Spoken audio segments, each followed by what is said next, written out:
Olá, meus amigos, olá, minhas amigas internautas, muito boa noite. Estamos aqui para mais uma live da sua subseção OAB Lapa. O tema de hoje é o que é direito sistêmico. Nossas convidadas, doutora Laíse Franco Galvão Polônio e doutora Cristina Fraga Teixeira de Carvalho. Muito boa noite, doutora Laíse, boa noite, doutora Cristina. Boa noite, doutor Luiz Rogério. Obrigada pela acolhida. Boa noite, Cristina. Boa noite, Laíse. Boa noite, doutor. Boa noite. Doutora Laíse é advogada, é palestrante e é a nossa presidente da Comissão de Direito Sistêmico da OAB da Lapa. E a doutora Cristina também é advogada, também é palestrante e é a vice-presidente da Comissão de Direito Sistêmico da OAB da Lapa. Agradeço a doutora Cristina e a doutora Laíse por esta live que se inicia neste momento. Agradeço também a todos os internautas que estão conosco nesta noite fria aqui em São Paulo. Mas quente no nosso assunto de hoje, que é o que é direito sistêmico. Já passo a palavra para a doutora Laíse. Então, Luiz Rogério, antes de nós começarmos com o nosso tema, e a nossa proposta é nós justamente levarmos esse conhecimento para aqueles que estão começando, né? Ou que têm interesse, mas ainda não conseguiram olhar para essa área, né? Essa terminologia que é o direito sistêmico. Então, se você me permite, eu vou começar perguntando para você. Você sabe o que é direito sistêmico? Doutora Laíse, quando eu ouvi falar pela primeira vez em direito sistêmico, veio em minha mente a visão organizacional dos ensinamentos de Franklin Covey. Nossa, que sofisticado! Não, no livro 7 Hábitos. Aliás, eu me considero um discípulo de Franklin Covey. É onde ele trata naquele livro a questão do pensamento sistêmico nas organizações. Uhum. Que é praticamente, deixa eu ver se eu me recordo, é a conexão entre departamentos, tomada de decisão, que leva principalmente em consideração não só o desempenho único de um setor, mas de toda uma empresa, tendo o planejamento geral como norte. Eu não sei se eu respondi a pergunta, que na verdade eu não respondi, porque depois de algum tempo eu fui descobrir que direito sistêmico é algo completamente diferente. E aí eu confesso para a colega que eu não tenho esse conhecimento do que exatamente é o direito sistêmico. Assim como eu acredito que muitos colegas também não sabem o que é o direito sistêmico. Mas esta é a visão que eu tinha, essa foi a primeira impressão que eu tive quando eu ouvi falar do direito sistêmico. Mas eu acho que ela é muito apropriada para que a gente possa, então, desenvolver, né, um conceito que nós vamos pedir para a Cris que traga para nós o conceito de direito sistêmico, porque realmente é algo que causa assim muitas dúvidas nos colegas. É uma nova área, é um conceito, é só uma frase. Então, nós vamos começar a nossa live levando esse esclarecimento para o nosso colega advogado e para o doutor Luiz Rogério também. Obrigada pela sua contribuição. Boa noite. Então, gente, o conceito de direito sistêmico, para mim, inclusive, era uma das grandes dúvidas que eu tinha no começo, quando eu comecei nesse caminho sistêmico, já que o meu caminho sistêmico não começou pelo direito sistêmico. Eu comecei por uma questão pessoal, pelas constelações familiares, que eu me apaixonei, fui estudar a visão sistêmica dentro da psicologia sistêmica, então me especializei nas constelações familiares pelo método do Bert Hellinger, dentro da cadeira da psicologia sistêmica, E só então que eu voltei para o caminho do direito, porque eu quis saber como que eu aplicá-lo dentro da minha profissão, né, tanto como mediadora, como advogada, e como seria essa aplicação dentro do direito. E aí eu tive a sorte de conhecer pessoas que já estavam nesse caminho há um bom tempo, dentre elas a doutora Fabiana Quezada, a doutora Roberta Moreira, que inclusive são da gestão anterior, e eu consegui começar a entender o que realmente é o direito sistêmico, né? Depois de muitos cursos, muitas vivências, muitas palestras e até do contato com advogados e profissionais do direito que já estavam nesse caminho. Então, o direito sistêmico, ele não é um ramo do direito e ele não é necessariamente o uso das constelações familiares no direito, embora elas também façam parte. O direito sistêmico, ele é a aplicação das leis sistêmicas do Bert Hellinger, das constelações familiares, pelo operador do direito. Isso reflete numa ampliação de olhar sobre o conflito e numa nova postura do profissional do direito. Então, ele tem o que a gente chama de uma postura sistêmica, que a doutora Laís vai explicar melhor mais para frente. E eu vou também falar um pouquinho sobre esse novo olhar que a gente tem sobre o conflito, segundo as leis sistêmicas e segundo a visão do Bert Hellinger, ou, como alguns preferem, a aplicação do pensamento sistêmico complexo dentro do direito. Dentro do pensamento sistêmico complexo, claro que o Bert Hellinger e as constelações familiares, ele é uma figura exponencial, então a gente acaba se atendo muito à visão e às lições do Bert Hellinger, tá certo? Então é interessante a gente pensar como que surgiu então esse nome direito sistêmico, né, que eu estava conversando com a doutora Laís. Aqui no Brasil, a expressão direito sistêmico, ela foi cunhada pelo juiz Sami Storch, que é um juiz da comarca de Itabuna, na Bahia. E como que ele chegou a isso? Ele conhecia as constelações familiares por questões pessoais e ele resolveu usar essa visão das leis sistêmicas dentro da sua prática jurídica. Então ele começou a perceber, enquanto juiz, dentro das audiências, que às vezes a aplicação de frases sistêmicas para as partes surtia um efeito incrível naquela solução daquele processo, daquele conflito. Então ele começou a usar mais e mais e foi crescendo e hoje em dia é empregado por uma série de profissionais. Dentro da nossa profissão, né, da advocacia, a gente precisa mencionar como precursora dessa visão sistêmica e desenvolvimento desse olhar sistêmico dentro do direito, a professora Cristina Laguno, que é uma advogada e mediadora argentina. E ela já desde 2001 já estudava as constelações familiares e já começou a aplicar na sua prática, né, jurídica essa visão sistêmica. Então, aqui no Brasil, a gente, né, seria até injusto, né, tentar falar o nome de tantos nomes precursores importantes nessa visão sistêmica do direito. Então, eu acredito que na minha experiência pessoal, eu preciso citar as pessoas que foram as minhas grandes inspiradoras, entre várias outras, a doutora Fabiana Quezada e a doutora Roberta Moreira. E também tem a doutora Vanessa Fiero no campo da magistratura, ou vários outros promotores, juízes e profissionais, cooperadores do direito que usam essa visão. Então, eu não sei se a doutora Laís gostaria de completar alguma coisa nesse sentido. Eu sempre me recordo, Cristina, das situações em que eu vivi, em que as pessoas me apresentavam e diziam, esta é a presidente da comissão, ela faz parte da comissão de direito sistêmico. E aí alguém perguntava, mas o que é isso, né? Então, assim, a gente fica tentando também, como forma de contribuição, levar um conceito que seja simples, né?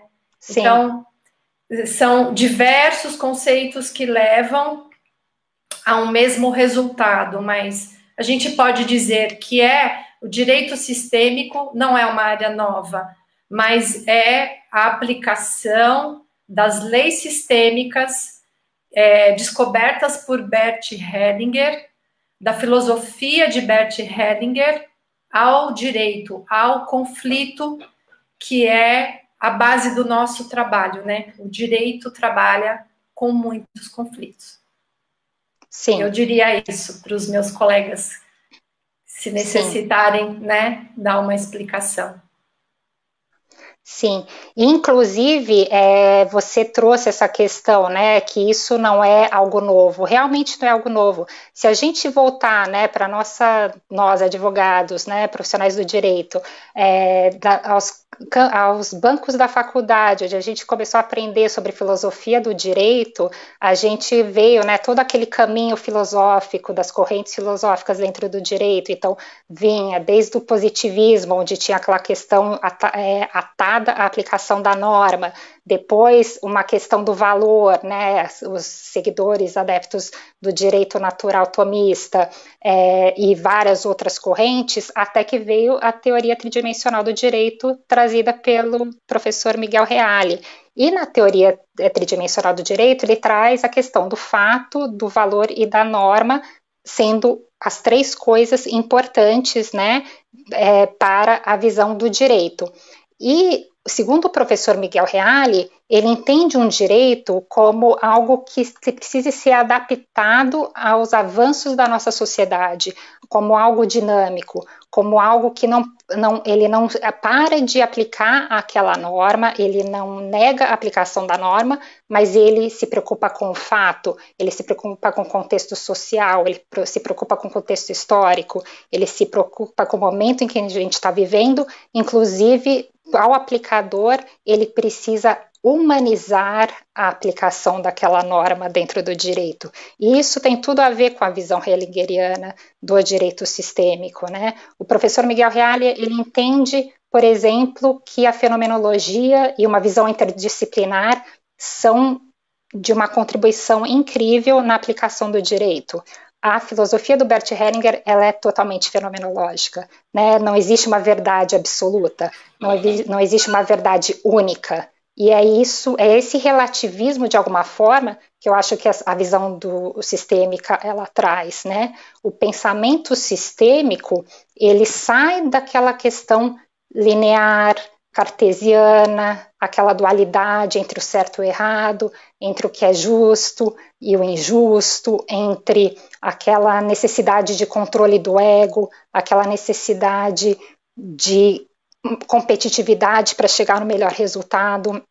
É um pensamento que o pensamento sistêmico, ele olha o sistema como um todo, ele olha como todos aqueles que são participantes de um conflito, de um processo, eles têm o seu papel e eles vão afetar a sua postura vai afetar naquela solução. Então, quando um muda, todos mudam, né? É circular, ele se retroalimenta. Então, isso é muito importante hoje em dia, nesse novo momento que a gente está, que é um momento que busca uma pacificação social, que é um momento que tem novas leis já, que são normas que vêm em atendimento a essa necessidade da sociedade de pacificação social. Então, ele vai como algo que soma a lei da mediação, como um método que soma aos métodos adequados de solução de conflitos, mas sem negar aquele movimento anterior de litígio, porque ele entende que em certos momentos aquele litígio é necessário, em certos momentos a parte ainda não está preparada para sair daquele conflito.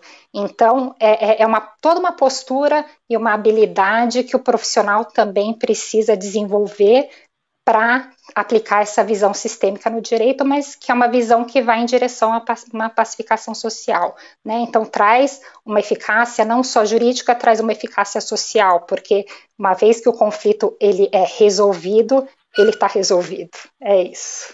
E o que, que eu consigo ver. Sim. E para nós, o que importa, na verdade, para o profissional sistêmico, é que ele auxilie o seu cliente, que ele, por meio do seu primeiro do seu autoconhecimento, né? que ele auxilie o seu cliente a resolver o seu conflito.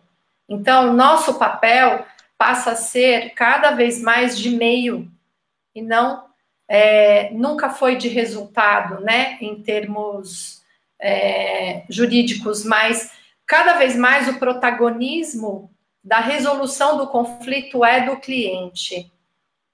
Certo, Cris? Sim, exatamente.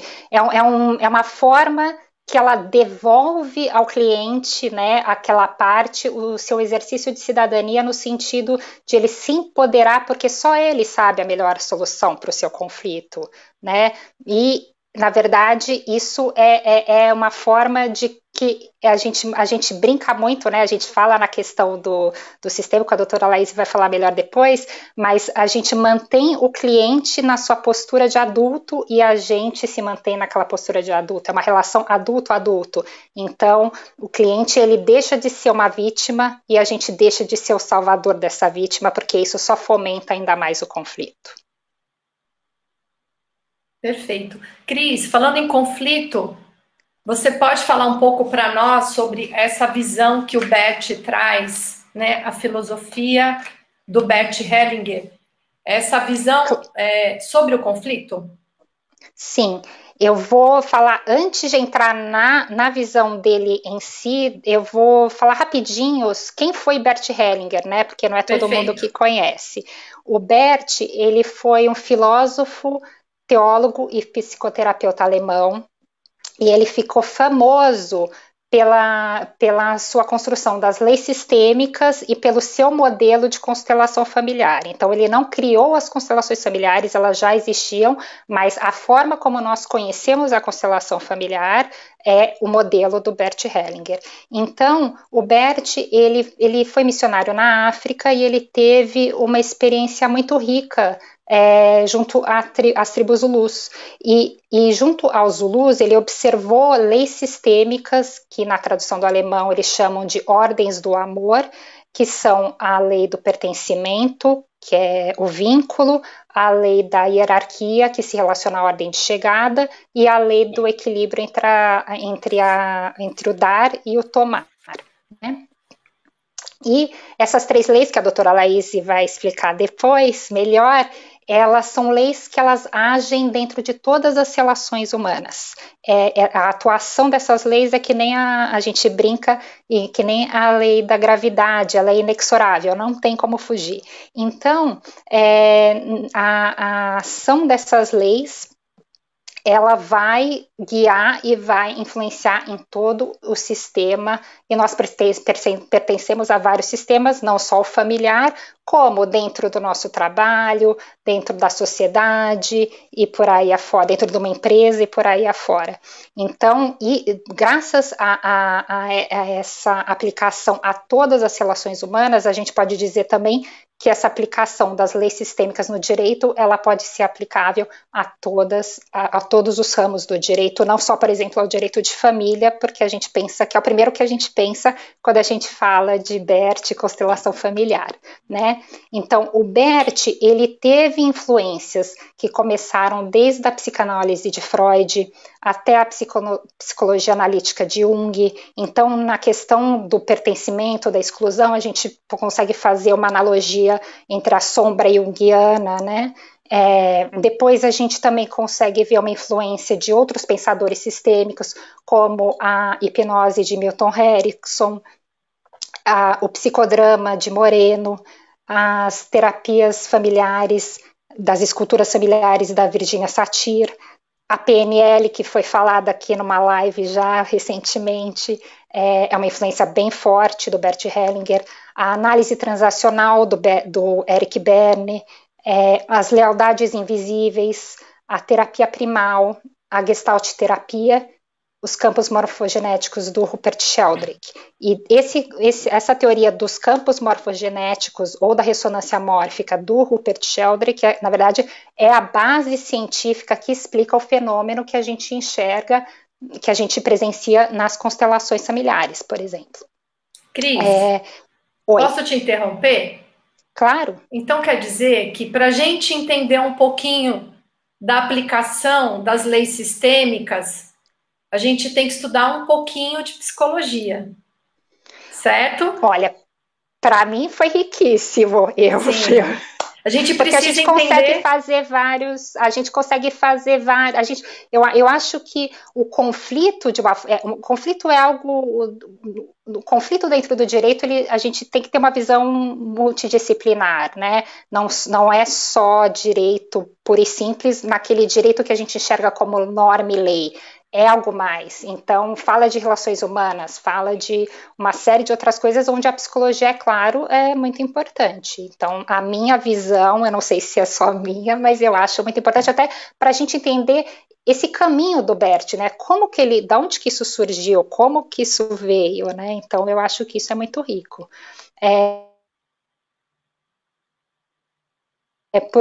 Hoje em dia, o pensamento sistêmico, e aí vem a resposta do Dr. Luiz Rogério, tal, que eu acho que é muito pertinente. O pensamento sistêmico, ele não é só, como eu já falei, o pensamento do Bert Hellinger. Então, ele é um pensamento, hoje em dia ele é usado como até um novo paradigma da ciência. Então, realmente, esse autor que ele citou, que eu particularmente não conheço, deve ter uma influência grande nessa questão do pensamento sistêmico também.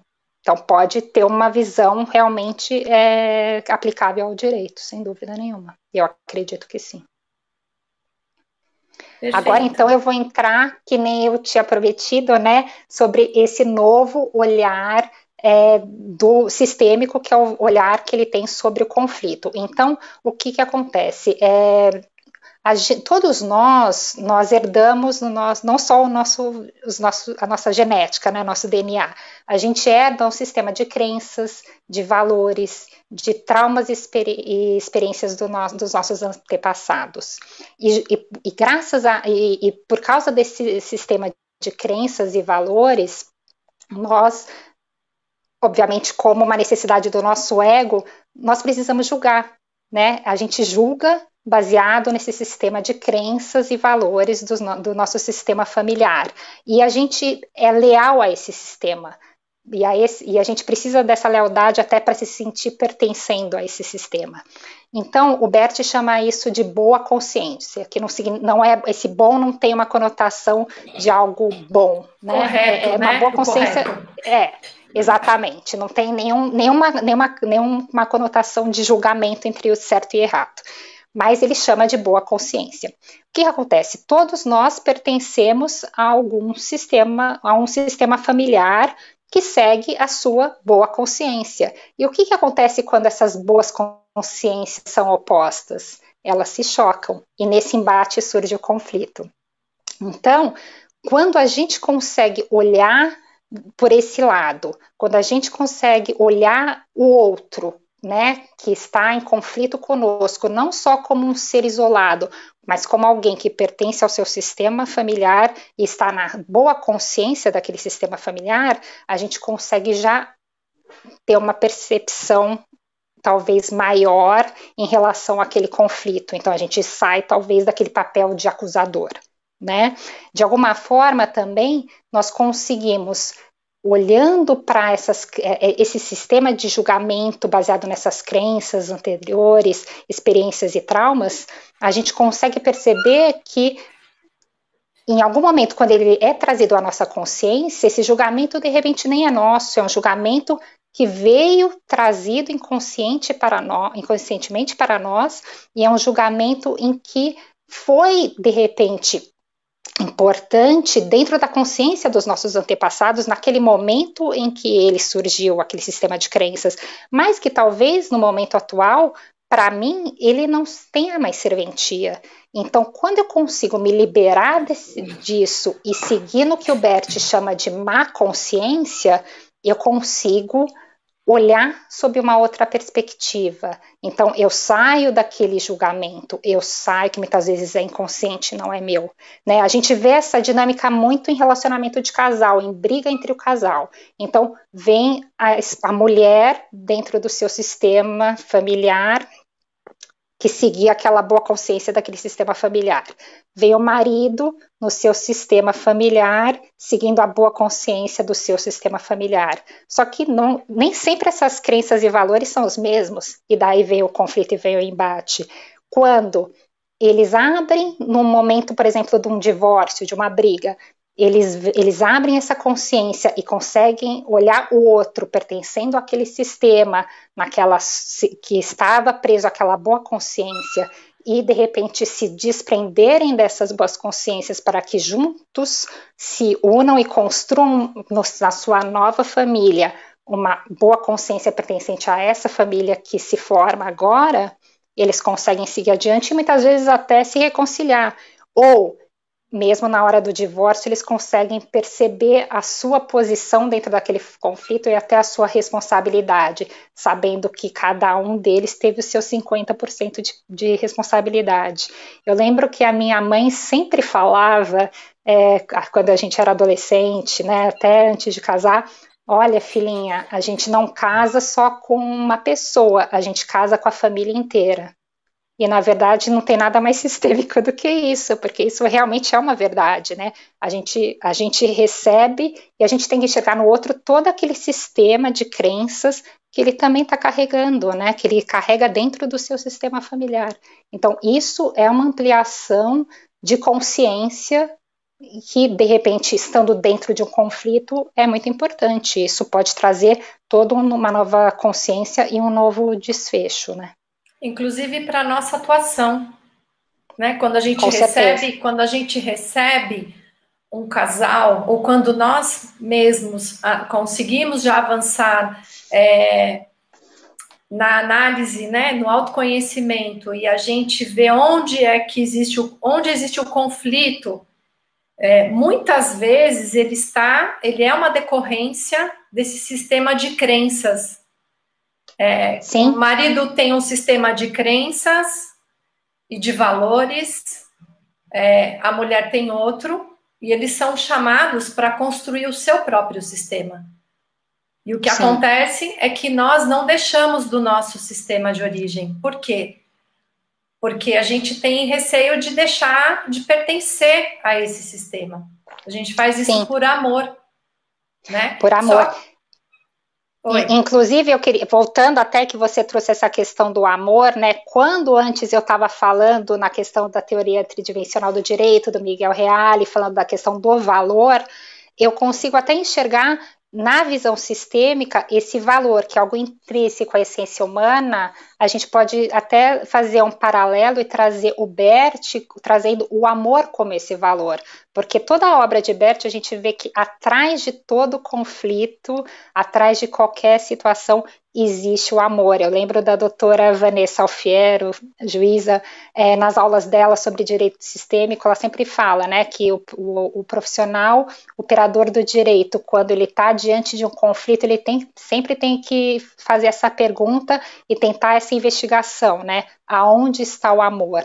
E às vezes realmente esse conflito veio por causa desse amor cego, esse amor de necessidade de pertencimento ao seu sistema de crenças anterior e que agora de repente não faz mais sentido. Então isso realmente não é fácil, mas a gente vê que na prática essa abertura de consciência ela acontece e muda a forma das pessoas, muda o semblante das pessoas. A gente percebe isso na prática, né? A gente vê quando você consegue usar essa visão sistêmica, né? Começa com a gente, e quando a gente consegue passar isso para o cliente, ele às vezes no meio de ele vai mudando a forma como ele age, vai mudando o semblante dele, e isso é muito rico, realmente. E acaba reverberando em todos, né? Sim, porque na verdade nós fomos moldados num sistema, o nosso sistema familiar. Então a gente tem muita dificuldade em perceber o outro, em aceitar um outro sistema diferente. Primeiro, porque ele pode significar um rompimento com o nosso próprio sistema de origem. Então, são questões simples. Se na minha casa o Natal é comemorado, né, e toda a família tem que estar junta, e se eu me caso e na família do meu marido, isso não é uma regra, eu preciso me posicionar, porque se eu for querer manter aquele sistema da minha família de origem, eu vou criar um choque com a família, com o meu companheiro e com o sistema, para o sistema que eu estou criando agora. Então, são situações pequenas, né? Isso a gente está falando de família porque é o primeiro local onde a gente vive a relação, né? É o primeiro local onde a gente aprende que existe o outro, existe a si mesmo, que existe o outro. Depois a gente vai para as empresas e é a mesma coisa. A gente leva todo esse sistema de crença para as empresas e os choques vão acontecendo. Porque o que era permitido para um não é permitido para o outro, né? Sim, exatamente. E a gente vê isso também que reflete muito, por exemplo, na hora da criação dos filhos, né? Quantos conflitos são trazidos porque na hora da criação do filho, que é incomum, é um filho incomum, cada um dos lados quer trazer o seu sistema original de crenças para aquela criação e eles entram em choque, né? Então são em pequenas coisas, isso é muito visível, a gente consegue notar de uma forma muito fácil. Perfeito, Cris. E agora, a gente tem mais algum ponto que você queira... Um pontinho só que eu queria lembrar, na verdade, quando a gente fala nessa questão da boa consciência, né, quando a gente vai para a má consciência, que o Bert até fala que é na má consciência que a gente se evolui, embora a gente carregue aquela culpa de né, deixar o nosso, aquela questão do pertencimento, de deixar o nosso sistema de crenças anterior. Eu lembro que existe um livro que é muito bacana e que traz muito essa construção filosófica dele, que chama Conflito e Paz. E eu lembro que eu li uma frase nesse livro, Conflito e Paz, que é uma frase até que eu vou deixar aqui para reflexão, e que o Bert fala, que eu acho que é muito importante para a gente como profissional do direito. Os justos são sempre os mais agressivos. Porque essa noção de justiça é a justiça que eu carrego dentro, assim que eu vejo, carregando o meu sistema de crenças familiares, que por uma lealdade eu defendo cegamente, com paixão, que tem uma raiva embutida embaixo disso quando eu me deparo com um julgamento que é contrário às minhas crenças. Então, isso, muitas vezes, é uma grande causa até dos grandes conflitos, das guerras, né? Então, se a gente consegue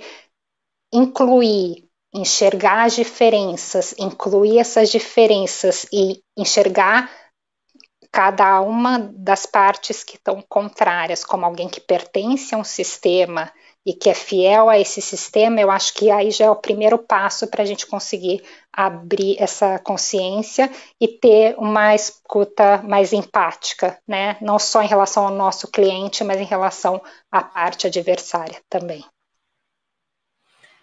Perfeito, Cris.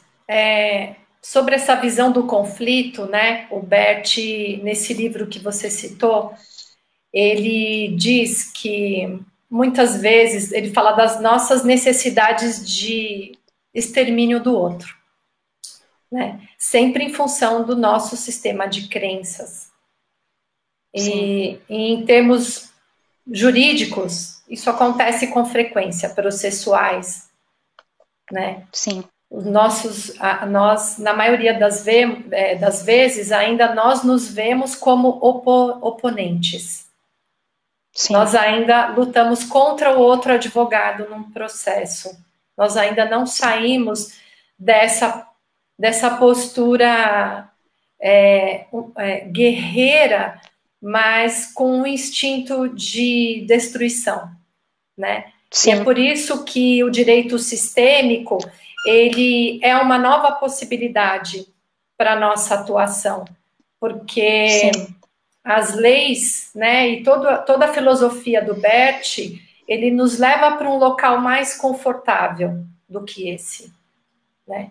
Nós podemos estar num processo, nós podemos estar numa mesa de discussões, sem a necessidade de destruirmos o nosso oponente, para que a gente tenha algum valor como profissional, né? E muitas vezes como parte. Muitas vezes o cliente busca isso no advogado ainda, porque ele acredita que ele tem que ganhar, ele tem que vencer, sem que muitas vezes ele consiga atingir o objetivo dele, né? E ele não alcança a paz, que no fundo é o que ele busca, né? Com aquele determinado assunto. Com certeza, o cliente ele busca, na verdade, para solucionar o seu conflito, uma forma de reconciliação, né? Unir o que estava separado, como o Bert fala, né? Só que muitas vezes o caminho que acaba acontecendo é justamente o oposto, né? O cliente busca alguém que lute com ele, e aí esse alguém ele não vai ser um profissional, ele vai ser um aliado nessa guerra, né? E aí realmente vira uma guerra, e aí o conflito fica cada vez mais fomentado. Então, ao invés de ir para a solução, a gente acaba piorando, né? É assim que eu vejo. Bom, então, dito isso, nós vamos falar um pouquinho agora sobre as leis que o Bert Hellinger descobriu. Como é que ele descobriu? Trabalhando, atendendo as pessoas. Então, ele primeiro evidenciou na prática as situações, os emaranhamentos familiares, as situações difíceis, e aí ele construiu essa teoria e ele identificou, então, o que ele chamou de leis do amor ou leis sistêmicas, que são as que eu vou dizer agora para vocês. A primeira delas é o pertencimento. Todos têm direito de pertencer numa família, numa empresa, se eu sou funcionário de uma empresa, numa ordem religiosa, numa associação, todos têm o seu lugar e todos precisam ser aceitos como tal, como membros. Então, pensando nessa colocação dele, nesse descobrimento dessa lei, a consequência é que ninguém pode ser excluído. Então, a gente sempre vai utilizar do exemplo familiar, mas também pode utilizar de um exemplo numa empresa, né? Então, um membro de uma família nunca pode ser excluído no coração das pessoas, do coração dos demais membros. Numa associação, a mesma coisa, numa empresa, um diretor, um funcionário, um faxineiro, todos têm que ter um lugar no coração de todos.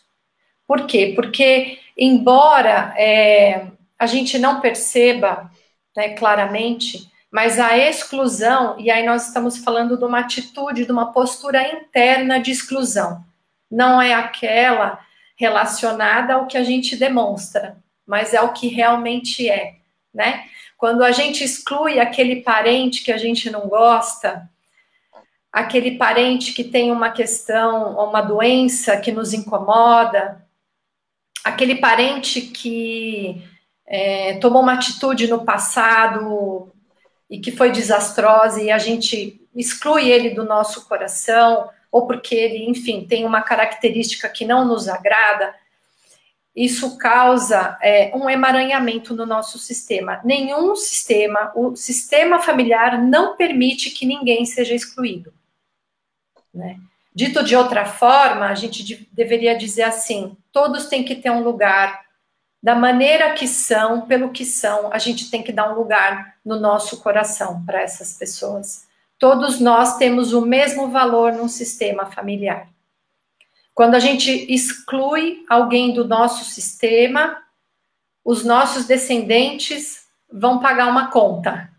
Por quê? Já que ninguém pode ser excluído, alguém pode aparecer no nosso sistema, isso é só um exemplo, posteriormente, e relembrar e trazer aquele nosso parente que foi excluído, né? Por amor, é sempre por amor, ninguém pode ser excluído. Então, essa é a primeira lei que o Bert identificou quando ele começou a trabalhar com as constelações familiares, né? Decorrência desse trabalho dele com as constelações. Então, independentemente da gente aprovar aquele parente que a gente não gosta, aquele associado que tem um comportamento que não me agrada, ele faz parte, ele tem direito tanto quanto eu. Ele precisa ser visto, né? Ele precisa ser visto, ele precisa ser respeitado, né? E nada mais atual, em que nós temos, o nosso país é um sistema. Sim. Nós fazemos parte do nosso sistema. A nossa cidade é um sistema.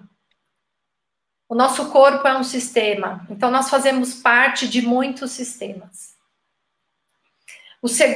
A segunda lei que ele descobriu nos trabalhos dele é a hierarquia ou a ordem, onde cada um tem o seu lugar. Aqueles que chegaram primeiro têm precedência sobre aqueles que chegaram depois. Então, a gente sempre se remete ao exemplo familiar. Os pais chegaram primeiro, os filhos chegaram depois. Eles têm um lugar que precisa ser respeitado, né? E essa é uma segunda lei que, quando infringida por qualquer um de nós, causa muitos problemas, muitos mesmo.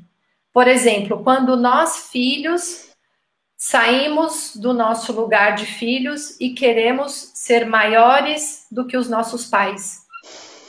Porque nós achamos que sabemos mais que os nossos pais, que são, às vezes, muitas vezes idosos, né? Quando nós deixamos de considerar o valor que eles têm em função da idade deles ou de uma deficiência.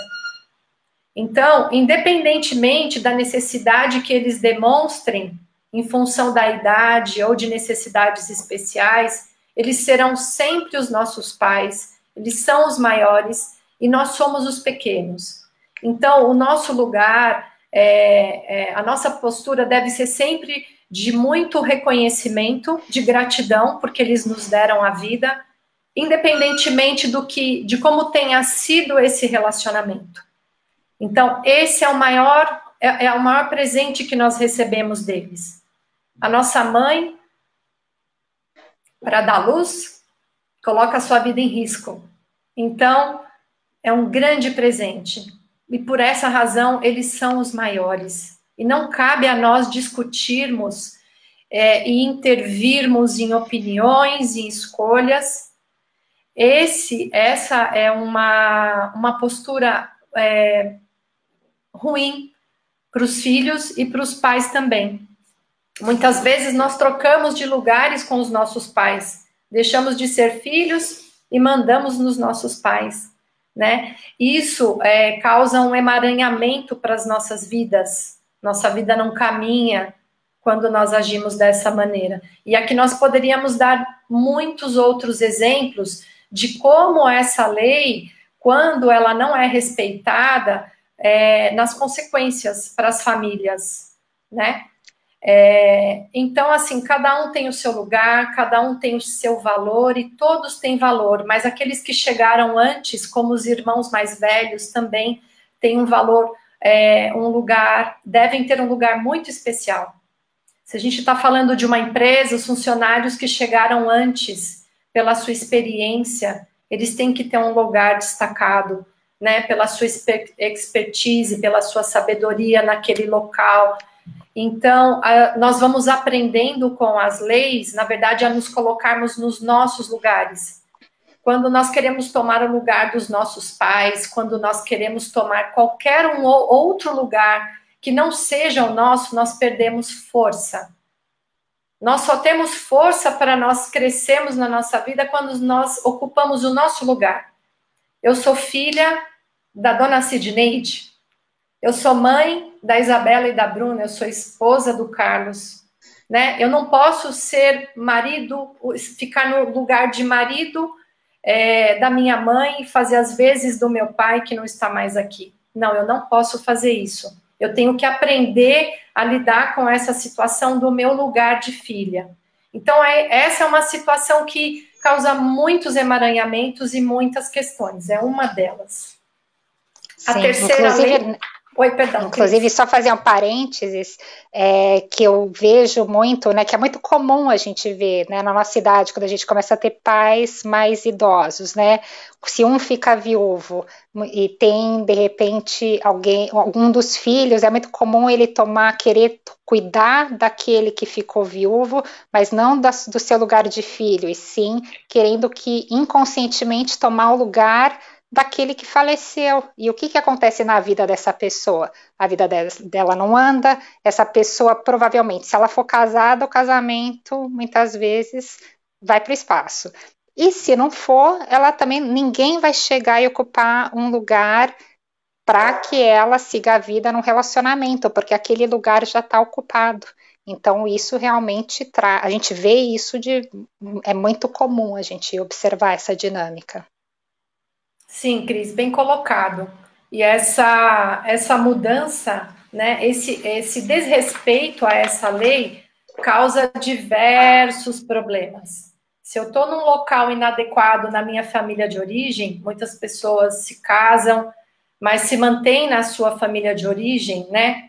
A sua alma está na família de origem, ela não tem como estar na sua própria família.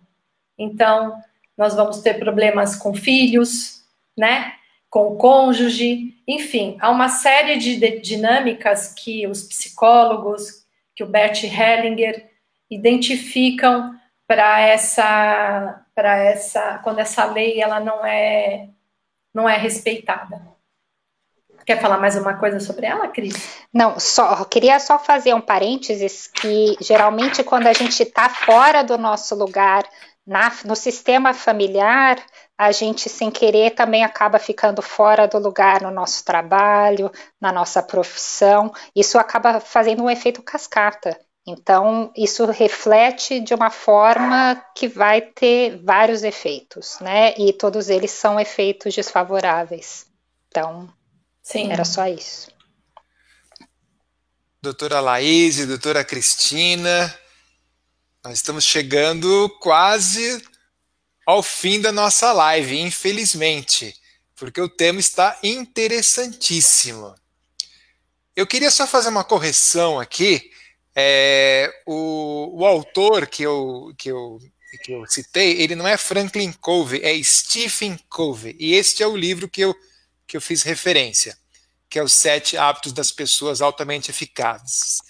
E aqui eu dei uma folheada e eu achei que no começo eu dei uma viajada, mas depois, observando atentamente a exposição de vocês duas, eu acho que o Bert, ele está, assim, pela constelação familiar, da mesma forma que o Stephen está para as relações corporativas.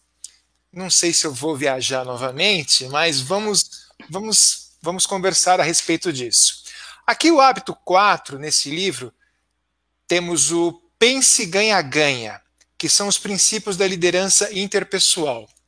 E o hábito 5 é procure primeiro compreender, depois ser compreendido. Eu gostaria de ouvir as colegas a respeito disso, do pense ganha-ganha e do procure primeiro compreender para depois ser compreendido. Cris, eu vou falar do hábito do ganha-ganha, porque tem a ver com a terceira lei, e você fala depois sobre o segundo tópico, pode ser? Perfeito. Tá. Doutor Luiz Rogério, vem muito a calhar a sua pergunta, porque tem a ver com a terceira lei que o Bert descobriu, nos atendimentos dele, que se não for seguida também nos causa muitos problemas. É o equilíbrio entre o dar e o receber, ou entre o dar e o tomar. O que é que essa lei explica para nós? Que em toda relação há necessidade de um equilíbrio entre as trocas. E inconscientemente nós também buscamos por esse equilíbrio, ainda que nós possamos abrir mão dele, mas inconscientemente a gente busca por esse equilíbrio. Então, segundo essa lei, vamos imaginar um casal.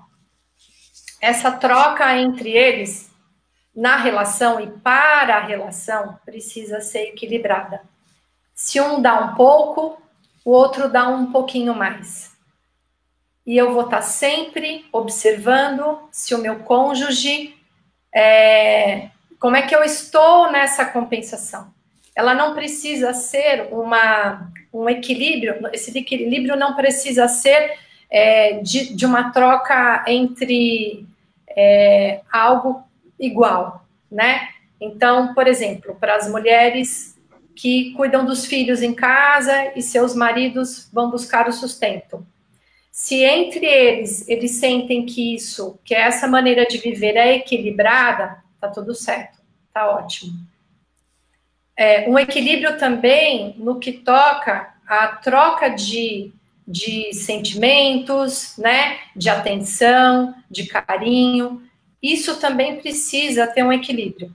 Quando somente um dá e o outro só recebe, gera-se um equilíbrio nessa relação. E a tendência é que um deles saia da relação.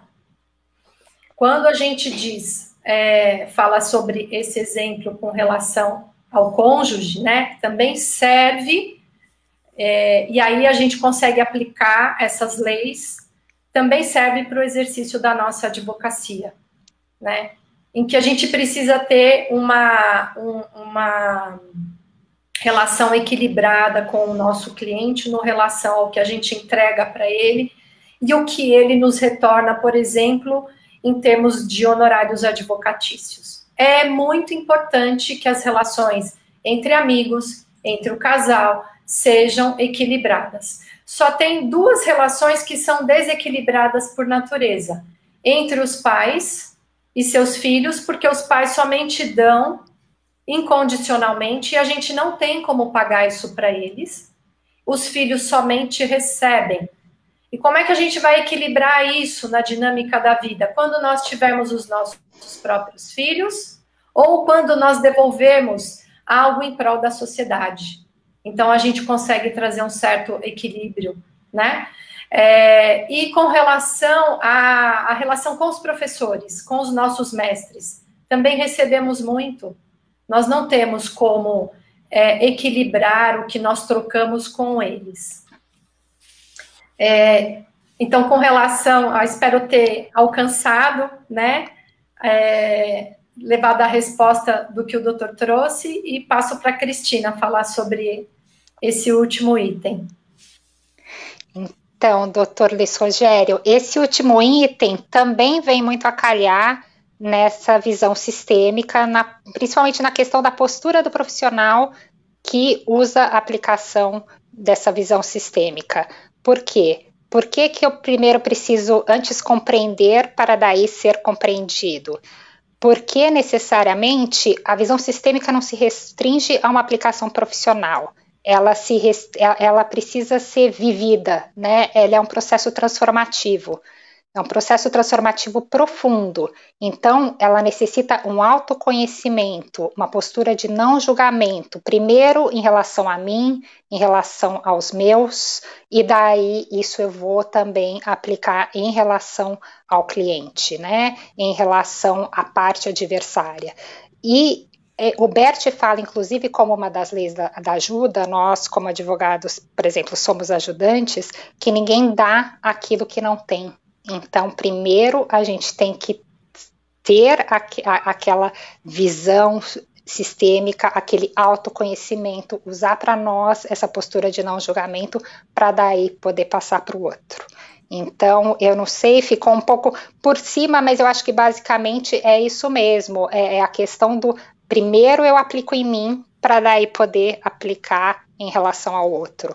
Né? Então, eu acho que talvez esse seja a básica, né, dessa postura sistêmica do profissional, né, que precisa, e disso decorre uma série de coisas, que talvez como mediador a gente já tenha um pouco isso como um dos nossos requisitos, né, uma atuação de não julgamento, uma atuação de uma escuta empática, de acolhimento, de uma empatia que a gente chama no caso sistêmico da empatia sistêmica, né, que a gente falou, olhar não só o cliente e a parte adversária, mas todo aquele sistema por detrás deles, né, no qual eles estão inseridos.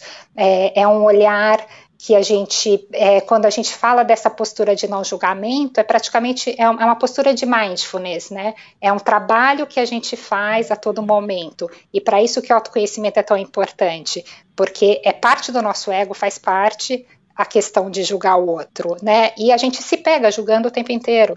Então, qual é a diferença? Se eu tenho autoconhecimento, eu vou perceber aquele momento em que eu estou julgando, eu vou parar, vou retroceder, vou tentar me centrar, que o Bert fala de centramento no vazio, né? E aí, me voltando para aquela postura de não julgamento, eu volto para a minha postura profissional. Eu acho que é mais ou menos isso. Eu não sei se eu expliquei, mas eu acho que é mais ou menos isso. Muito bom mesmo. Parabéns, doutora Cristina. Parabéns, doutora Laís. Só tenho que agradecer. Mas, infelizmente, nosso tempo já chegou ao final. E fica aí o convite para uma próxima. Eu acho que ficou assunto para outras lives. Fica aí o convite para a organização de outras lives. Agradeço imensamente em meu nome e em nome da diretoria da subseção da OAB da Lapa, Dr. Martins Gonzalez, que está fazendo aniversário hoje, aniversariante do dia. Parabéns, Dr. Martins. Parabéns, Dr. Martins. Parabéns, Dr. Martins, ficando mais velho hoje. Obrigado também, agradeço ao Dr. Wagner Luiz Dias, o nosso secretário-geral, doutora Elizabeth Cristina Torinato, nossa diretora tesoureira, e a doutora Adriana Gomes, a nossa querida secretária adjunta. Agradeço a doutora Kátia Dias, que está aqui também em nossa audiência, e a todos os nossos internautas.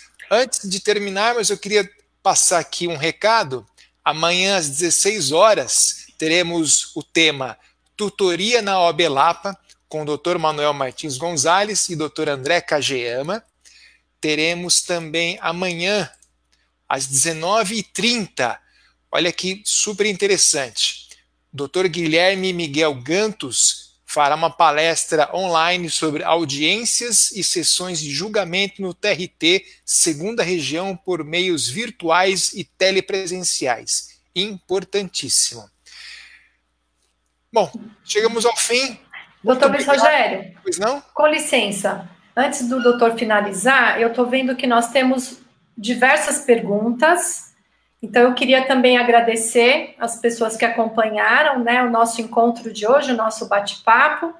Nós vamos ler as perguntas e nós vamos convidar desde já todos para que voltem para a nossa próxima live, para que a gente possa responder as perguntas, enfim, trabalhar essa temática que os nossos colegas estão trazendo. Tá bem? Tá ótimo. Muito obrigada. Muito bem colocado. Muito obrigado a todos e todas e até a próxima live aqui no Facebook da subseção da OAB Lapa. Um grande abraço. Obrigada.